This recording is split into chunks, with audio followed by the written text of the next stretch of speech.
வேல்முருகன் ஒரு லிஸ்ட்லயே கிடையாதுங்க. சீமான் சொல்லிட்டாப்லங்க. சீமான் மாதிரி தனியா 234 தொகுதியில வேல்முருகன் நிக்க சொல்லுங்க. விஜய் கேட்டாரா? விஜய்க்குலாம் உங்க பேர் சொன்னா அப்படியா வேல்முருகனா யாருன்னு கேட்டுருப்பாரு. நிச்சயமா அப்படியா? ஏன் ஒப்பிடக்கூடாது? படிப்புக்கு வர்றாருங்க, படிப்புக்கு செய்யறாருங்க, ஏன் ஒப்பிடக்கூடாது? சின்ன காமராஜ், ஆமா சின்ன காமராஜ் தான். உங்களை மாதிரி அடுத்த ஒரு காசை தின்ன காமராஜ் இல்ல. நான் ஒண்ணு சொல்லட்டுமா? அவர் தோக்க போறாரு. இப்ப நான் சொல்றேன் யாரு வேல்முருகன் அடுத்த எலெக்ஷன் தோப்பாரு. நான் இப்ப டிக்ளேர் பண்றேன், உங்க சேனல்ல டிக்ளேர் பண்றேன். பட் வேல்முருகன் எல்லாம் எனக்கு யாருன்னே தெரியாது. எனக்கே யாருன்னு தெரியலன்னா விஜய்க்கு தெரிய வாய்ப்பே இல்லை. அதனால விஜய் சார் இதுல ரியாக்டே பண்ண மாட்டேன். வணக்கம் சார். வணக்கம். டிவிகே வர்சஸ் டிஎம்கேன்னு ஒரு கருத்து மோதல் இருக்கும், இல்ல டிவிகே வர்சஸ் பிஜேபின்னு கூட இருந்திருக்கு. இப்ப என்ன சார் டிவிகே வர்சஸ் டிவிகேன்னு மாதிரி கடந்த 2 நாட்களா இதா போயிட்டு இருக்கு. அதான் லைம் லைட்டுக்கு வரணும். அதனால வெளியே தெரியாத ஆட்கள்லாம் யார் இருக்கிறதுலே பெருசா அங்க பார்த்து கல்லடிக்கிறது தான். கல்லடிச்சா அவங்க கவனிக்கப்படுவாங்க அப்படின்றது தான். நீங்க வேற வேல்முருகன் தானே சொல்றீங்க? ஆமா, டிவிகே தமிழக வாழ்வுரிமை கட்சிக்கும் டிவிகே தமிழக வெற்றி கழகத்துக்கும் 2 நாளா அது அந்த ஒப்பிடுதலே தப்பா இருக்கு. நீங்க விஜயோட போயிட்டு திரு வேல்முருகன் அவர்களை நீங்க ஒப்பிடுறதே தப்பு. அது வேல்முருகனுக்கே பிடிக்காது. என்னங்க நீங்க கொண்டு போய் விஜயோட என்ன கம்பேர் பண்றீங்கன்ட்டு. என்னன்னா பாட்டாளி மக்கள் கட்சியில இருந்து வந்தவர் தான் அவரு. வன்னியருடைய பெல்ட். நானும் வன்னியர் தான். அதனால வன்னியர்களுக்கான சில குணமும் நமக்கும் இருக்கு. ஆனா வன்னியரா இருக்கிறதுனால ஒரு நல்லது பண்றவன அந்நியர் மாதிரி பேசக்கூடாது இல்லையா? அவரு வேற எதை வேணா கிண்டல் பண்ணிருக்கலாம்.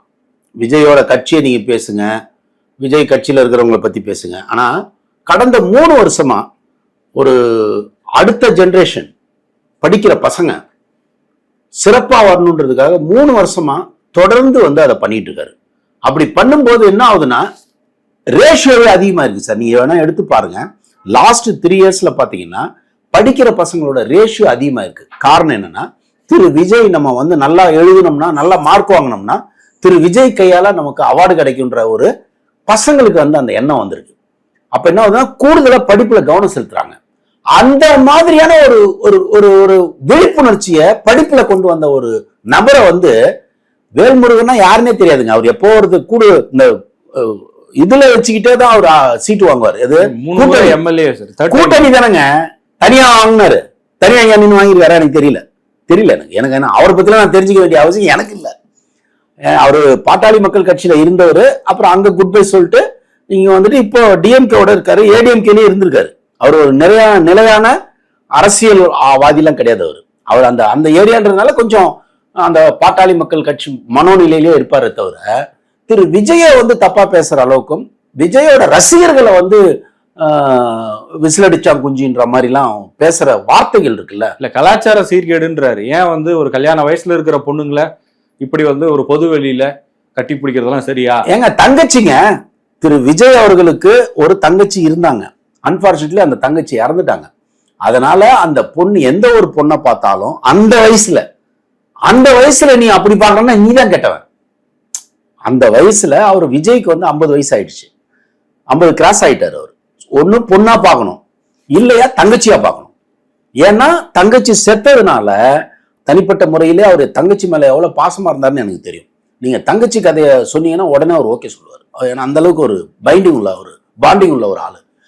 அப்படிப்பட்ட ஒரு நல்ல விஷயத்துல போய் இவ்வளவு ஒரு அழுக்கான ஒரு பார்வை இருக்கு பாத்தீங்களா? அதுக்கு திரு வேல்முருகனை கண்டிச்சே ஆகணும்.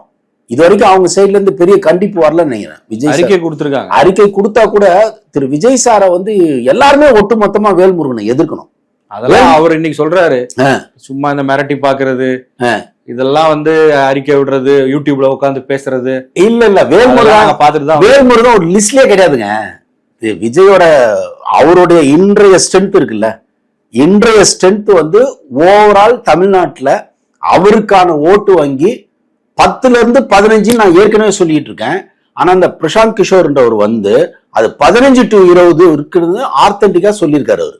ஸோ அவ்வளோ பெரிய ஒரு இமேஜை வச்சிருக்கிற ஒரு பர்சனை பார்த்துட்டு நீங்க இது எப்படி தெரியுங்களா?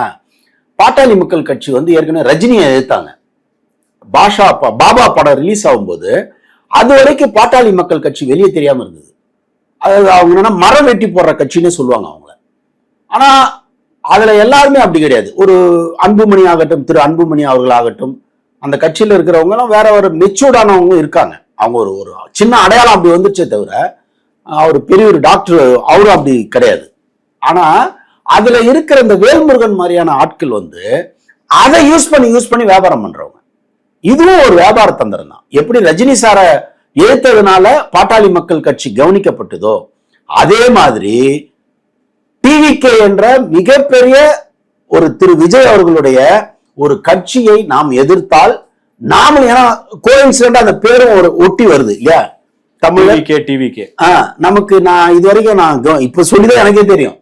நானும் சினிமால இருக்கேன், அரசியல்ல இருக்கேன். வேல்முருகன் ஒருத்தர் இருக்காருப்பா, அவ்வளவுதான் நமக்கு தெரியும். அவர் எப்பவுமே கூட்டணியில இருப்பாருன்னு தெரியும் நமக்கு. டோல்கேட் எல்லாம் மறந்துட்டீங்களா? எதுங்க டோல்கேட்ல எல்லாம் பிரச்சனை ஆச்சு, டோல்கேட் எதிர்த்து போராடி இருக்காரு. எங்க டைரக்டர் ஒருத்தர் கூட பண்ணாரு, நம்ம இதுல கிண்டிய அப்படியே லாக் பண்ணாரு ஒரு டைரக்டர். என்ன டைரக்டர்? கௌதமன் கூட தான் பண்ணாரு.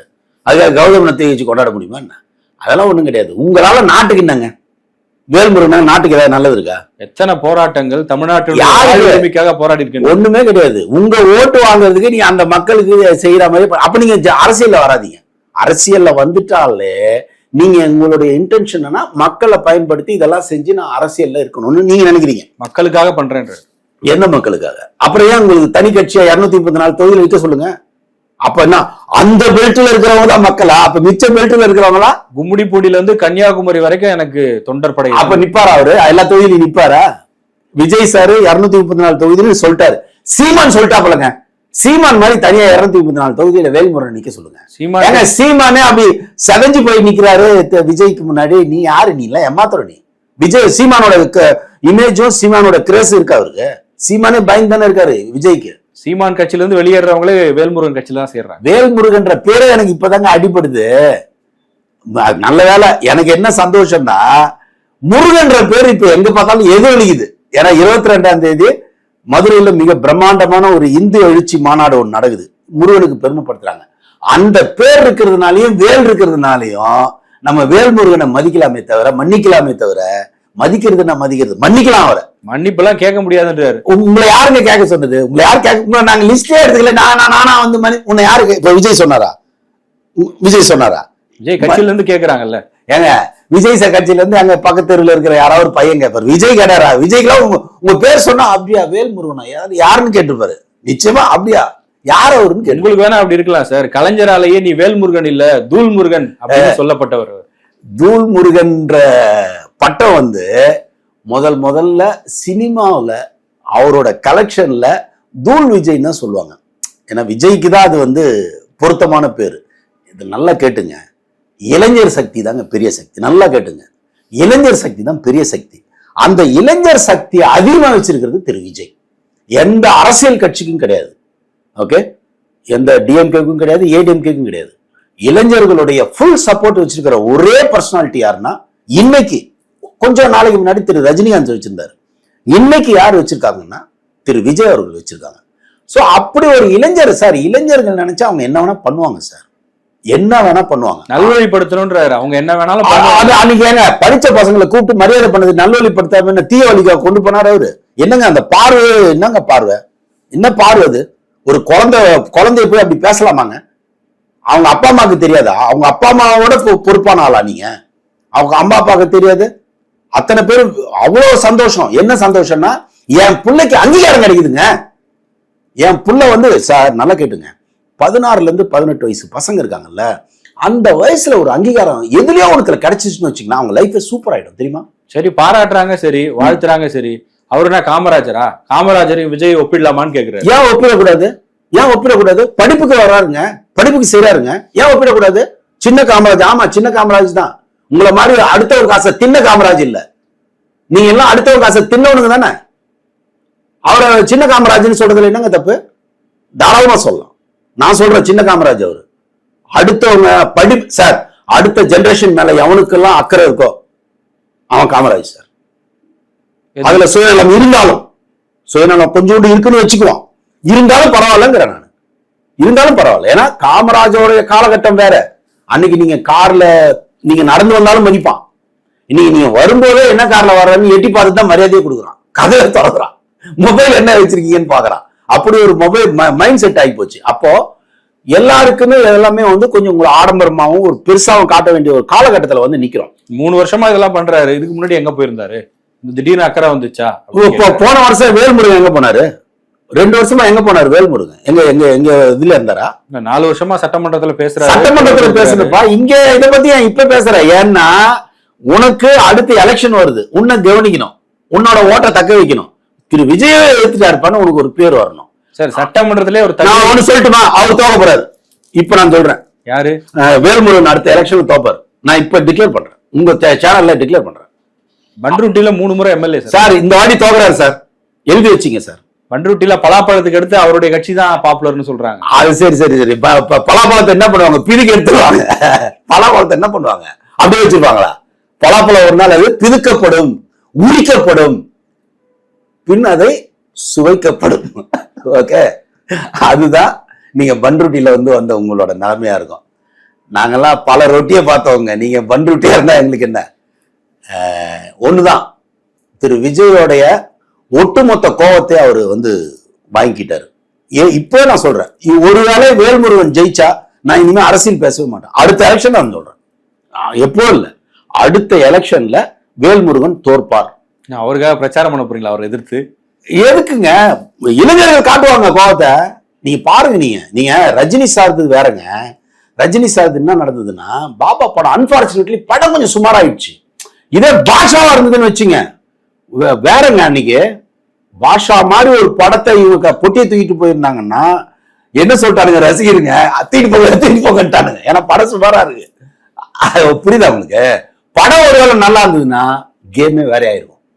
படம் ஆவரேஜ் ஆயிடுச்சு. அது மாதிரி அன்னைக்கு ரஜினி சார் அரசியலுக்கு வரல, ஓகே.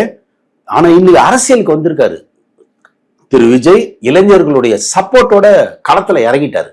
இப்ப நீங்க நோன்றது தேவையில்லாம தேன் கூட்டுல போய் கை வைக்கிற மாதிரி. அவர் என்ன சொல்றாருன்னா, நீங்க அரசியலுக்கு வாங்க, நான் வேணான்னு சொல்லல. நீங்க 30 வருஷம் 35 வருஷம் சினிமால இருப்பீங்க, திடீர்னு கட்சி ஆரம்பிச்சுட்டு நான் போனா ஸ்ட்ரைட்டா செயின்ட் ஜார்ஜ் கோட்டைக்கு தான் போவீங்க. இந்த உள்ளாட்சி தேர்தல், நாடாளுமன்ற தேர்தல் இதெல்லாம் நிக்க மாட்டீங்களா? மக்களுக்காக நீங்க எல்லாம் என்ன பண்ணிருக்கீங்க? நீங்க எதுக்கு எம்எல்ஏ ஆகணும்னு ஆசைப்படுறீங்க? இதுல இருங்க, சேர்மனாவே இருங்க, அங்க பஞ்சாயத்திலே நில்லுங்க. ஏன் உங்க ஆசை எம்எல்ஏ ஆயிருக்கு? 45 வருஷம் அனுபவம் இருக்குன்னு சொல்றாரு சார். அவ்வளவு வேஸ்ட். நீங்க 45 வருஷம் இருக்கு வேஸ்ட் தானே? நீங்க மக்களுக்காக போராட நல்லவனு தெரிஞ்சா 5 வருஷத்துல நீங்க யாருன்னு மக்கள் அடையாளம் கண்டுபிடிச்சிருப்பாங்க. 10 வருஷத்துல மினிஸ்டர் ஆயிருக்கணும், 20 வருஷத்துல சிஎம் ஆயிருக்கணும். ஏன் ஆகல? ஏன்னா உங்க கெப்பாசிட்டி அவ்வளவுதான். ஏன் கெப்பாசிட்டி எடுத்தோன்னு சிஎம் சார். 5 வயசு படிச்ச பையனை, அதாவது 5வது படிச்ச பசங்களை ஸ்ட்ரெயிட்டா +2 எழுத வைப்பாங்க தெரியுமா? ஸ்ட்ரெயிட்டா காலேஜுக்கு அனுப்புவாங்க தெரியுமா? இந்த ஐக்கியோட லெவல் அதிகமா இருக்கிற பட்சத்துல நீங்க காலேஜ்லயே எழுதலாம். ஐக்கியூ அதிகமா இருந்தா அவனுக்கு இங்க தீனி போட முடியல, அவனை ஸ்ட்ரெயிட்டா அனுப்புவாங்க. அது மாதிரி விஜய்ன்ற நபர், ரஜினிகாந்த் என்ற நபர், எம்ஜிஆர் என்ற நபர், இவங்களுக்கெல்லாம் மக்கள் சக்தி இருக்குங்க. மக்கள் சக்தி இருக்கும்போது அவன் எதுக்கு இப்ப லோக்கலா நிக்கணும்? நான் மேல இருந்து லோக்கலை சரி பண்றேன். லோக்கலை சரி பண்ணணும், உங்களை தான் சரி பண்ணணும். லோக்கல் வேற யாரு? நீங்க தான் லோக்கல், உங்களை தான் சரி பண்ணணும். அதனால வேல்முருகனுக்கு இது வேண்டாத வேலை. கட்சி பேர் ஒட்டி வர்றதுனால அவர் சொல்லிட்டாரு. 2வது, பகிரங்கமா அங்க பெண்களுக்கு அவர் மன்னிப்பு கேட்கணும். நான் இப்ப உங்க சேனல் மூலமா சொல்றேன், அங்க ஒரு ஒரு தாயன்போடு அழைத்த திரு விஜய் அவர்களையும், ஒரு சகோதர நட்போட ஒரு அப்பா அம்மாக்களா அவங்களாம் அப்படிதான் வந்திருப்பாங்க, ஒரு சகோதரனா தான் பார்த்து வந்திருப்பாங்க. அப்படி மனோநிலையை கொச்சைப்படுத்தின வேல்முருகன் அங்க அத்தனை ஃபேமிலி கிட்டையும் மன்னிப்பு கேட்கணும். ஏன்னா கொச்சைப்படுத்திட்டாருங்க அவரு. அப்படி ஒரு தாட்டை இருந்திருக்காதுங்க. இப்ப நீ அந்த தாட்டை சொன்ன உடனே என்ன ஆகும்? எவ்வளவு ஒரு அசிங்கத்தை உருவாக்குறோம் பாத்தீங்களா? அது ஒரு நல்ல விஷயத்துல சார். சார் நீங்க படிப்பு இல்லாம இருந்ததுன்னா நம்ம இதை என்ன வேணா பேசலாம் சார். படிப்பு இல்ல, இதை என்ன வேணா பேசலாம். ஆனா இது படிப்பு சம்பந்தப்பட்டது, உன் வாழ்க்கை சம்பந்தப்பட்டது, எதிர்காலத்துல அந்த பசங்களுக்கான நம்பிக்கை சம்பந்தப்பட்டது. அதை போய் அசிங்கப்படுத்துறீங்கன்னா உங்க அரசியல் எப்படிப்பட்ட அரசியல் இப்ப தெரிஞ்சு போச்சா? பாருங்க, நீங்க எதுல வேணா கை வைங்க, படிப்புல பசங்களோட அந்த 16-18 வயசு பியூரிட்டியில போய் கை வைக்காதீங்க. அதெல்லாம் நம்மளுடைய தமிழ்நாட்டுக்கான சொத்து. அதெல்லாம் அதை கலங்கப்படுத்திட்டாப்புல. மன்னிப்பு கேட்டாகணும். நான் சொல்றேன், இப்ப மன்னிப்பு கேட்டாகணும். யாருக்கிட்டனா? விஜய் சார் கிட்ட இல்ல, அங்க வந்தாங்கல்ல, அந்த பெற்றோர்கள் கிட்டயும் அந்த பசங்க கிட்டயும் மன்னிப்பு கேட்டாகணும். இல்லைன்னா ஒரு தோப்பர். வேல்முருகன் இந்த விஷயத்தை பத்தி மட்டும் பேசல, கலாச்சார சீர்கேடு நிறைய நடக்குது. ஈசிஆர்ல போய் பார்த்தா அங்க கூத்தடிக்கிறாங்க, அதெல்லாம் நான் பார்த்துட்டு சும்மா இருக்க மாட்டேன், நான் இறங்கினேன்னா அவ்வளவுதான் அப்படின்னு ஒரு எச்சரிக்கை கொடுத்திருக்காரு. அவருடைய தொகுதி அந்த அந்த ஏரியாக்குள்ள தானே கள்ளசாராயம் நடந்ததெல்லாம் அந்த ஏரியா தானே. அதுல அவரோட ரியாக்ஷன் என்னவா இருந்தது? கள்ளசாராயம் குடிச்சு விக்கிரவாண்டியா எந்த இதுல சமீபத்துல ஒரு கள்ளக்குறிச்சி அதெல்லாம் அந்த பெல்ட் தானே, நியர்பை தானே. அதுல அவரோட ரியாக்ஷன் என்னவா இருந்தது? ஒண்ணுமே பண்ணலையா அவரு? ஏன்னா ஆளுங்கட்சியோட இதுலதான் அவர் வந்து இருக்காரு, எம்எல்ஏவா இருக்காரு. அப்படின்னும் போது அவரால் எதையும் பேச முடியாது. மதுவிலக்குலாம் ஆதரவா தான் இருக்காரு. அப்ப இப்ப மூட சொல்லுங்க, டிஎம்கேக்கு எதிராக குரல் கொடுக்க சொல்லுங்க. டிஎம்கேக்கு எதிராக தானே அவர் குரல் கொடுங்க. என்ன சட்டமன்றத்துல முதலமைச்சர் இருக்கும்போது சபாநாயகர்கிட்டே தக் லைஃப் பண்ணவர் சார் வேல்முருகன். தக் லைஃப் வந்து அன்னைக்கு ஒரு நாள் கொடுக்கறது இல்லைங்க, நீங்க டெய்லி டஃப் லைஃப் கொடுக்கணும். என்னைக்கே ஒரு நாள் கொடுக்கறது இல்லை தக் லைஃப். தக் லைஃப்ன்றது நீங்க எப்படின்னா, சட்டசபைக்கு நீங்க நுழைஞ்சாலே கதி கலங்கணும். கலைஞர் பண்ணுவார். அவரு அதான் சொல்றாரு, கலைஞர் இருக்கும் போதே நான் கேள்வி கேட்டேன். மயிலாடை பத்தி அவ்வளவு பேசுனேன்னு சொல்றாரு. கேள்வி கேட்டாங்க, பதில் யார் சொன்னா? பதில் வருதுதா உங்களுக்கு? அவ்வளவுதான். யார் வேணா கேள்வி கேட்கலாம். பதில் சொல்ற அளவுக்கு நீ பெரிய ஆளா? இப்போ வேல்முருகன்றது எனக்கு தெரிஞ்சு இன்னைக்கு திரு விஜய் அவர்களை வந்து பேசுனதுனால இது யாரு பாதுன்னு கேட்பாங்க. உங்க பன்ருட்டி உங்க பெல்ட்டுக்கு தெரியும் வேல்முருகன் வந்து பாட்டாளி மக்கள் கட்சியில இருந்தாரு, நம்ம ஆளு அப்படின்னு அவங்களுக்கு தெரியும். ஆனா தமிழ்நாடு பூரா வேல்முருகன்றவர் எப்போ தெரியவாருன்னா இன்னைக்கு திரு விஜய் அவர்களை பத்தி பேசுறதுனால உங்களுக்கு தெரியுமே தவிர இதனால உங்களுக்கு எந்த லாபமும் கிடையாது. இருக்கிற ஓட்டுகள் செதறும்.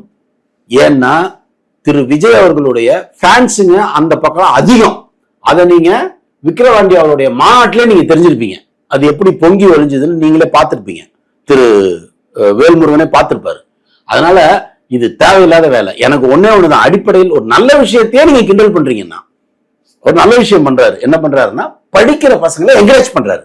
அப்படிப்பட்ட ஒரு நல்ல விஷயத்தையே நீங்க அரசியல்ல கிண்டல் பண்றீங்கன்னா என்ன? அப்ப வேற என்ன பண்ணாலும் நீங்க அப்ப என்ன பண்ணுவீங்க? அவரோட கோபம் என்னன்னா, நடிகர்கள் பின்னாடி ஏன் போறீங்க? நாங்க மக்களுக்காக உழைக்கிறோம், போராடுறோம். நடிகன் என்ன பண்ணா? வேல்முருகன் பின்னாடி ஏன் போனீங்க? வேல்முருகன் என்ன சார் பண்ணாரு? எனக்கு தயவு செய்து வேல்முருகனால இதெல்லாம் நடந்தது. டோல்கேட் எல்லாம் எடுத்துட்டாங்க. அவர் வந்து போராடினதுக்கனால டோல்கேட்டு கிடையாது, இப்ப ஃப்ரீ தான், ஏதாவது ஒண்ணு சொல்லுங்க. அவரோட இதுல வந்து இப்பெல்லாம் வந்து டாஸ்மாக் கிடையாது, எடுத்துட்டாங்க. கொலை கிடையாது, படிப்புல 100% வாங்குறாங்க. அவருடைய தொகுதி இருக்கு இல்லையா, அவருடைய தொகுதியில இந்த வருஷம் பாருங்க, பசங்களோட படிப்பு பாருங்க. காரணம் வந்து அந்த தொகுதி எம்எல்ஏ. ஏதாவது ஒண்ணு சொல்லுங்க சார். நீங்க சும்மா சட்டசபையில யார் வேணா பேசலாம், யார் வேணா கேட்கலாம். அது இல்ல. வேல்முருகன் என்ன பண்ணாரு? ஏன் இந்த தமிழ்நாட்டுக்கு வேல்முருகன் வேண்டும் சொல்லுங்க. நீங்க சொல்லுங்க. போராளி. என்ன சார் போராளி? என்ன போராளி? நீங்க சொல்லுங்க. என்ன போராளி? உங்களை நான் பார்த்ததே இல்லை. நான் வாழ்வுரிமை போராளி. அது யாரோட? உன் வாழ்வு உரிமை போராளி. உன் வாழ்வு உரிமை போராளி. என் வாழ்வுக்கு நீ என்ன பண்ண? எனக்கு நான் தனிப்பட்ட என்னை மாதிரியான லட்சக்கணக்கான மனிதர்களுக்கும் கோடிக்கணக்கான இளைஞர்களுக்கும் நீங்க என்ன பண்ணீங்க? ஒண்ணுமே பண்ணல. பாடத்திட்டங்கள்ல வந்து என்னென்னமோ தப்பா சொல்லி வச்சிருக்கானுங்க, அதை மாத்தினீங்களா? தமிழ் வாழ்வுரிமைன்னு போட்டீங்களா? தமிழ் இன்னைக்கு எங்க இருக்கு? இப்போ இதுல தமிழர்களுடைய பெருமையை சேர சோழ பாண்டியர்களை பத்தி, சத்திரிய குடும்பம் தானே நீங்க. நம்ம சத்திரியர்கள் தானே இங்க தமிழ் புத்தகங்களை பெருமையா வரணும். ஆனா இஸ்லாமியர்களை பத்தி பெருமையா பேசி புக்கு நம்ம படிச்சுக்கிட்டு இருக்கோம். 16 முறை படையெடுத்து வந்தான் கஜினின்றது பெரிய விஷயமாங்க. என் நாட்டை கொள்ளடிக்க வந்தவன் அவனை ஹீரோவாக்கி வச்சிருக்கீங்க. என் நாட்டை கொள்ளடிக்க தானே சார் அவன் 16 முறை வந்தான், அவனுக்கு ஹீரோவாக்கி வச்சிருக்கீங்க. ஏன் கடல் கடந்து போயிட்டு வந்த சேர சோழ பாண்டியன்ல வந்து தஞ்சாவூரை ஆண்ட அந்த சோழ மன்னர்களை பத்தி நீங்க ஒண்ணுமே பெருமை பேச மாட்டேங்கிறீங்க, அதுக்கு குரல் கொடுக்க மாட்டேங்கிறீங்க. அதுதானே தமிழ் வாழ்வுரிமை. என் முன்னோரை பெருமைப்படுத்துறது தானே என் வாழ்வுரிமை. எனக்கு என்ன கிடைச்சது? நான் தமிழங்க. இப்போ எனக்கு வேல்முருகனால ஒண்ணுமே நடக்கலைங்க. சொல்லுங்க. இல்லங்க நான் உங்களுக்கு இதெல்லாம் பண்ணி கொடுத்தேன், ஏதாவது ஒன்ன சொல்லுங்க. விஜய் என்ன பண்ணாருன்னு அவங்க கேட்பாங்கல்ல. விஜய்க்கு நான் கதை சொல்லியிருக்கேன், படம் பண்ணுவேன். அட்லீஸ்ட் நான் டைரக்டரா சொல்றேன். பசங்க என்கரேஜ் ஆகுறானுங்க. படம் ஒவ்வொரு வாட்டி ஸ்கிரீன்ல பார்க்கும்போது அவனுக்கு எனர்ஜி ஆகுது. இவரை மாதிரி வரணும்னு ஒரு வெறி வருது. நான் ரஜினியை ஸ்கிரீன்ல பார்த்தா நான் பெரிய ஆளானேன். எனக்கு ரஜினி ப்ரொமோட்டர். இவர் மாதிரி வரணும் தான் நான் சினிமாவுக்கு வந்தேன். அது மாதிரி இப்போ விஜயை பார்த்துட்டு 1 லட்சம் பேர் கிளம்பி வந்துட்டான். சினிமாவில் இருக்கான். இதுல இப்போ இன்னைக்கு மேக்சிமம் பாருங்க எல்லாருமே வந்து விஷுவல் மீடியால தான் வராங்க. காரணம் யாரு? விஜயை பார்த்து ரசிச்சது, ரஜினியை பார்த்து ரசிச்சது. அவன் அந்த வெறியில வரான். வேல்முருகனை பார்த்து யார் வந்திருப்பா சொல்லுங்க. அவரு பின்னாடி இன்னைக்கு வேல்முருகனை பார்த்து வேலு கம்பு வேணா எடுப்பாங்க சார். நீங்க பேசுறதை கேட்டு வேலும் கம்பு வேணா எடுப்பாங்க. வாழ்க்கையில ஜெயிக்கணுங்கிற வெறியெல்லாம் வந்து உங்களை பார்த்தெல்லாம் வராது. அது விஜய் மாதிரி, ரஜினி சார் மாதிரி, எம்ஜிஆர் மாதிரி, காமராஜர் மாதிரி இவங்கள சொல்லுங்க. ஆனா நீங்களாம் வந்து சுயநலத்துக்கு அரசியலுக்கு வந்தவர்கள். சுயநலமா நாம இந்த மக்களை வந்து எப்படிலாம் தக்க வைக்கணும், நல்லா கேட்டுங்க, தக்க வைக்கிறது தான் உங்க வேலை. தக் லைஃப்ன்றது அதுதான், தக்க வைக்கிறது தான் தக் லைஃப். ஸோ அது வந்து நீங்களாம் சார் அவர் அரசியல் பண்ணட்டும், அவர் என்ன வேணா பண்ணட்டும், நம்ம இது வரைக்கும் பேசவே இல்லை. எனக்கு தெரியவே தெரியாது வேல்முருகன் அப்படி ஆண்டு போயிடும். எனக்கு கௌதம வேல்முருகன்லாம் ஒரே கேட்டகரி தான் இருக்காங்க, ஏதோ பாட்டாளி மக்கள் கட்சியில இருக்காங்கப்பான்னு. எனக்கு அன்புமணி ராமதாஸ் சார் பிடிக்கும், ஏன்னா நல்ல நாலேஜபிள் பர்சன். அன்புமணி ராமதாஸ் அவர் ஒரு மெஜஸ்டிக்கா இருப்பாரு. என்னோட ரெப்ரசன்டேட்டிவா நான் யார் அனுப்புறேன்றது மெயின் சார். பிட்டு பேப்பர் படிச்சுட்டு பாக்குறது இதெல்லாம் என்ன ஆடுறவங்கன்னு சொன்னா எனக்கு எவ்வளவு கேவலம் சார். அங்க போய் அப்படி அன்புமணி ராமதாஸ் கிட்ட அது இருக்கும், அவரை நான் வந்து அக்செப்ட் பண்ணிக்குவேன். பட் வேல்முருகன் எல்லாம் எனக்கு யாருன்னே தெரியாது. எனக்கே யாருன்னு தெரியலன்னா விஜய்க்கு தெரிய வாய்ப்பே இல்லை. அதனால விஜய் சார் இதெல்லாம் ரியாக்டே பண்ண மாட்டார்.